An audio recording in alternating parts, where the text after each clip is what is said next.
All right, good afternoon, everybody. My name is Chuck Casely, and I'm the Chief Customer Officer for Evergy, and we're now in day 3 of storm restoration. We're coming up now right on about 72 hours of working to get customers back on. I think everybody knows on Friday the 14th around 4 o'clock in the metropolitan area, earlier in other parts of Kansas, we had a very large storm system come through and take out power for a cumulative right around 240,000 customers. At its peak, there were 186,000 customers that were without power. As we sit here today, again, about 72 hours in, we are sitting at about 96% restored. There are still right around 9,000 customers out. Of those, though, only 7,500 are actually from when the Friday storm hit. We have had the unfortunate luck of having weather come through our service territory yesterday afternoon and be here for about 3 or 4 hours. And then late this morning, we also had some storms and rain hit the Wichita, Emporia, and northern part of our service territory in the Kansas City metro, and that took out about another 1,500 to 2,000 customers. Of those 2,000 or so that are out, about 1,500 are still out as we sit here right now, making for a total out right now of around 9,000 customers. As I said, 96% restored, and as we sit here today, we have 3,000 men and women, really from all over the Midwest, 2,000 from Evergy and 1,000 from neighboring utility companies, Wisconsin, Indiana, Oklahoma, Illinois, Arkansas, the eastern and southern parts of Missouri. They're all here to help. There's about 1,000 of them, over 2,000 vehicles. Like I said, it's about 3:30 right now, and as we sit here, we have about 80% of the customers who are without power they've been assigned, meaning that there are active line crews and tree and vegetation crews that are working to fix the problem that is impacting them, fix the problem that is causing the outage, and to restore power to the folks that are left. I think by midnight tonight, we should expect at least half of those customers to be picked up. But just a word of caution, this is the time of restoration where it's really getting down to hand-to-hand combat. Yesterday morning, we talked about the fact that the numbers were going to start to slow down a little bit. The reason for that is when we fix a problem at this point, sometimes it's only 5, 10, or a handful of customers. Now, yesterday we got some customer comments online that said, well, I'm a part of an outage that has 50 or 60 people affected, and there are some larger outages that we're still working, but the vast majority right now are very small outages with specific and localized damage, and it just takes a lot of manpower to only bring on 2, 3, 5, a dozen customers. So it's going to slow down, and it will absolutely go into tomorrow. But we think we will be at 97 to 98% restored as people go to bed this evening, and then we'll be looking to clean up everything tomorrow and end this restoration. Hopefully, there's still some weather that could come in later tonight. Anytime we get an electrical storm or we get rain, that necessarily slows down restoration. But again, right now, I think we are looking at getting most people on tonight and probably cleaning up most of the rest tomorrow morning and in the afternoon. With that, I would be happy to take any questions that folks have, and just appreciate everybody coming out to get the information so that we can get this information out to our customers. Chuck, it's probably a challenge sometimes reminding customers that you want the electricity back on as much as they want it back, isn't it? Absolutely. I mean, look, we get it. Everyday life depends on electricity, and so if you don't have electricity, you're not getting things like air conditioning, you're not getting things like your internet that impacts school, that impacts work. Today's society really does depend on electricity. We want you to have your electricity on. We're doing absolutely everything we can to make sure that happens. Can you tell us about the priority list, how that works? Because we've heard some customers still say on oxygen they don't have power, and how you might go about if there is a priority. Absolutely. Great question. So, first of all, we always try and get critical infrastructure up first. What's critical infrastructure? Well, it's wastewater and water treatment. It's hospitals where, to make sure we can have people who have medical emergencies, they can get treatment. It's public safety like fire and police, things of that nature. We also try and work on communications because cell phones these days, they're a part of life as well. Past that, we always work the large parts of the system first. As as you drive down the major streets to get here today, you'll see larger poles and larger lines. Those lines are the backbone and the laterals of our system. To get power into the neighborhood, those have to be up and running. And so many times, when you get something like that fixed, it's going to bring on 1,000, 2,000, 3,000 customers. So we always do those first. And then it's back down into hand-to-hand combat. It's going into the neighborhoods and trying to restore where we've spotted damage. One of the things that is slowing down this restoration in particular is the fact that many times we have found obvious damage on some of those larger lines. We go to turn the power back on and it blows a fuse again. And the reason that it blows a fuse again is because it's somebody's backyard, there's a snapped pole, or there's a tree on the line, or there's brush that we just hadn't seen until that moment. And so what will happen is we'll send the line crews somewhere else to start fixing another problem, and then the tree crews will come in. That can be very frustrating for customers because what they see is the lineman going away, which is very frustrating at this part of the restoration. But actually what that means 9 times out of 10 is we found vegetation somewhere, we have to take care of that vegetation, and we're sending the lineman somewhere else to restore somebody else, and then as soon as that tree damage is cleared, we'll bring the lineman right back and try and turn them on. What percentage of the power outages were caused by tree damage? And the reason I ask, because I've got a follow-up question to that. Sure. Go ahead. So I don't have a percentage. I couldn't tell you the breakdown of what was tree damage and what was wind damage. But the two main factors causing outages in the storm were straight line winds that snapped or damaged poles. And we know they had to be in the 90 to 100 mile an hour range. Otherwise, poles don't snap, lines don't come off. And then trees and branches getting into our system. And you know, we had over 500 broken poles. I would say probably half of those had vegetation in them. The other half, they couldn't sustain the sheer winds that we had in some areas of the service territory. Who's responsible for maintaining that utility corridor, that easement? So we're responsible for maintaining that utility corridor and that easement. And I'm glad you asked that question because this is probably one of the things that we hear the most from people over the last 72 hours. And that is, if they just trimmed the trees better, then we wouldn't be in this situation. So I would say two things to that. First of all, we're right now going to the 72-hour third day of this restoration. And so 362 days out of the year, tree trimming, and why didn't you trim more trees is exactly what customers want to hear. The other 362, if we come near trees and parkways, backyards, things like that, it's probably the least favorite thing that we do with customers and the most contentious. And so we have a plan, and that plan is to take anything out of the supply space where the lines actually run. But in storms like this, what that will not do is prevent whole trees or giant branches from being lifted up and thrown into lines. Tree trimming more would not have kept this outage at a lower number. It would not have kept this outage from being longer.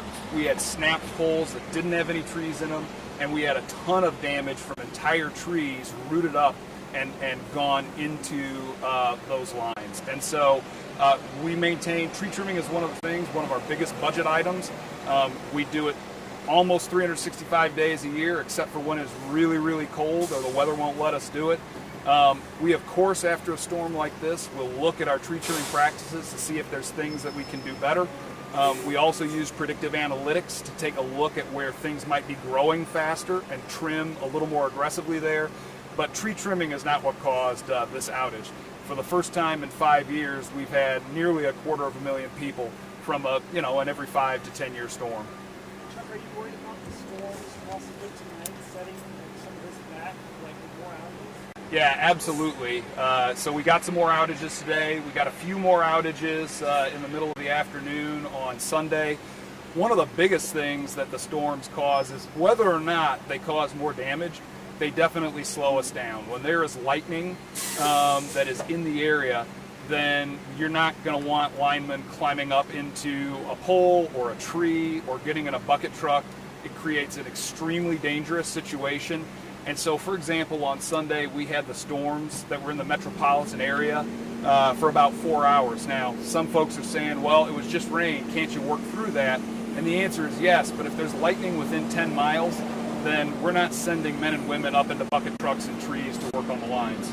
Tell me about communication with customers. We had talked with somebody earlier who says, I don't know what's going on. Tell me about methods of communication, and are they working? So the methods of communication is a great question. So we try and use every method available to us to communicate to customers. But what customers really want in a situation like this is very specific information that has to do with them. Not outage generally, not my area, but when is my house going to be on? And that is something that even the folks sitting in the control room can't tell you. And I'll give you a very good example. So we've got some folks in the Prairie Village area and in the Leawood Hills area that got with the mayor and got with a mayor, got with an elected official and called and said, look, we just really need information. So we did our very best to give a spot estimate and say, you know, this is the nature of the damage that we've seen, and this is approximately when we think we'll get you back on. And guess what happened? We cleared all that damage up, we re-energized the line, and of the 400 or 500 that were out, about 200 came on, and 300 people were very disappointed because 2 blocks over in somebody's backyard, a piece of a tree had fallen on the lines and shorted out the rest of that circuit. And it's been going on and on like that the entire time. And so as a result, we can't text that to you. We can just tell you you're out or you're on. We can tell you you're assigned or not assigned. In the beginning of a restoration, we can't even tell you that sometimes because we're moving so quickly that we don't get it entered into the system quickly enough to get that information out. We actually turn it off. We use social media. We use the help from you guys, actual media. Our website is updated, and we've been sending out emails and also posting on our outage map. So we try and do as much as we can, but what people really want is, when am I going to be back on? The questions we get are, I'll try and find a hotel if it's going to be more than 12 hours. Should I worry about my food or not? And the simple fact of the matter is, if you were my best friend in the whole world and I wanted nothing more than to get you on, I wouldn't be able to give you any better information than what we put out now. And the other part of this is there's the education piece as far as people go. Does the power company, do they have the power of eminent domain when it comes to cleaning stuff up like this? Because I did run into a crew that was visiting from another state graciously here, giving us their time to fix the problem. And they said that they had a tremendous issue with one specific homeowner that would not allow them to access what was wrong, what was fixed. So what's Evergy going to do? What's the education piece here that people need to understand? There's no reason to be like that. Yeah, so I would say we do have the right to go and to access we have easements that allow us to have the right to access what we need to in order to fix a problem and to restore an outage. That said, nobody wants us rolling trucks over their lawn. Nobody wants us being heavy-handed, and so we try our very best when we interact with a customer like that who's hesitant to have us in their yard, to do our very best to reason our way around it, but sometimes that does slow things down. I will tell you, that is another thing, I'm real glad you brought this up, because that's another thing that's made this difficult. A lot of the damage has been done in what you would think of as bedroom communities. These are just residential areas where you have lines that go across back property lines. What you'll see in those situations is, instead of taking one of these big trucks you see behind you and fixing a line, yanking out a pole with machinery and then putting a new pole in, oftentimes what we have to do is go back there just with men and women who have manual equipment to either trim the trees or to replace a pole. That's just a lot slower than using heavy machinery. But if we take a truck like that weighs several tons and we pull it into your backyard, even if we could get the access to do it, it's going to tear up your yard pretty good. And while we'll do everything we can to try and remediate that, it could be weeks or months, and people just aren't happy when that happens. So many times in this storm restoration, We've been going into backyards, and it's just men and women climbing into trees and poles and doing the work manually, which just takes time, and it takes a lot of people too. On that individual home basis, correct me if I'm wrong, is there a priority list for medical needs that people could have registered before the storm? And I assume you're getting those calls now, and Yes. are those people still in any line, or are they just basically registering for the next one? So yes, if people call and register now for our medical list, that's not going to really impact the restoration in this storm. As I mentioned, we've got 80% of the outages assigned, so by the time we get you into the list, it's probably not going to have much to do with this storm. Having said that, if you rely on oxygen or other medical equipment, we encourage you to do a couple things. First of all, let us know. You can on our website, evergy.com, you can register for our medical list. What that will do is a couple things. One, when we see weather coming in, we'll let you know. So we'll say, we think we're going to have outages. There's a strong chance. If you're using oxygen, you might want to get an extra tank. Or you might want to make preparations to go somewhere should we have a prolonged outage.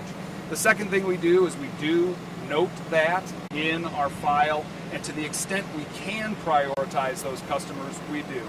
But there are thousands of customers on that list, and if we prioritized all of them, then we wouldn't be running a restoration. We'd be running working just the medical customers.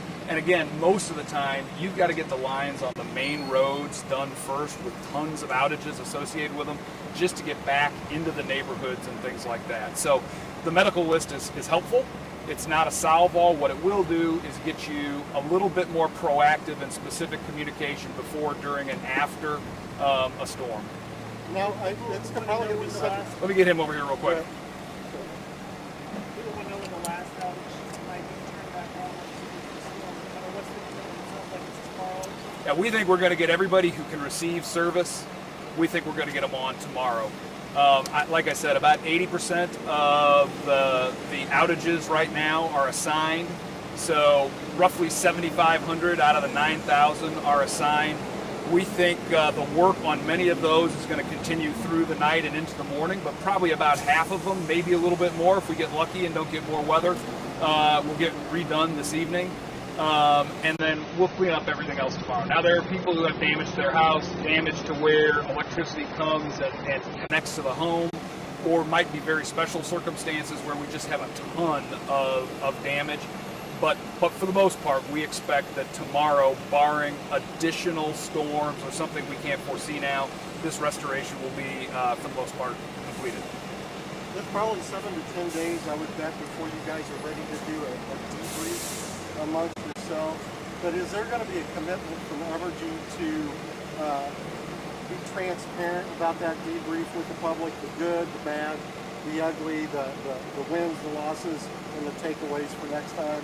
Absolutely. So after every restoration like this, we do exactly what you said, which is an after-action report. We probably won't start on that for a couple weeks. Many times in a restoration effort like this, you get everybody back on, but a lot of times what you'll see is we've just made temporary repairs. So for example, you might be driving down the street later tonight and see a piece of a pole hanging in the air, suspended by lines. That's not a permanent repair. That's just to get the power back on. And so once the restoration is over and everybody's back on, we're going to send out the same resources, and they're going to spend the next week to 3 weeks making permanent repairs where we just did a quick repair, hardening the system again. About that time is when we'll start an after-action report, and that after-action report goes to both of our regulators in Missouri and in Kansas, and to the extent that they put that through a public process, that is something that is available to the public, as is almost everything we do. Now, go ahead and highlight the work your crews are doing. I mean, you've got people from all over the state coming to help. This is a huge process. They're working long hours, at least 60 hours. Go ahead and highlight how much work they're doing to get people power. Yeah, so as you can imagine, I mean, you're talking about the real heroes, right? There are a couple groups of folks that really deserve all the praise here. First, I'd like to highlight the linemen and women. They work in hot conditions. They work 16 hours a day. They work in very dangerous conditions. Many times you have generators in houses that could be backfeeding onto the grid. That's a concern. Many times you're working in and around storms. That's a concern. And then, of course, it's just heavy equipment And you know, these guys try and work, we tell them slow and safe, because we don't want anybody getting hurt. But there's not a man or woman out there putting on power that doesn't feel the pressure to get power back on as quickly as possible. They talk to people, you know, they see the damage. They, as much as anybody else, want to get restoration done. So that's the first group I would talk about. Probably the most thankless job are the men and women that are sitting in our call centers right now. If you're calling us now, you're mad. And when you get a human being, sometimes you just want to tell them how mad you are. And so these men and women now for 72 hours have been taking very nice calls and sometimes very difficult calls. We get it. People are frustrated, but handling hundreds and thousands of calls over a 72-hour period, that's tough work. And then we've got a whole support mechanism that feeds, makes sure people have a place to use the bathroom, as silly as it sounds. We got with 3,000 people outside working all over the metro. You've got to feed, you've got to get them materials, you've got to make sure they have a place to sleep at night. Many times, you know, we had to find hotel rooms for 1,000 different linemen and women who came in from all over the Midwest. So there's a whole logistical team that puts together sites like this that are kind of behind the scenes that people don't think about, but it takes an army to supply and to fuel an army. And so if folks are unhappy with the restoration, that's on people who run the company. It's the men and women who are out here working with the public and doing the restoration. They deserve nothing but our praise.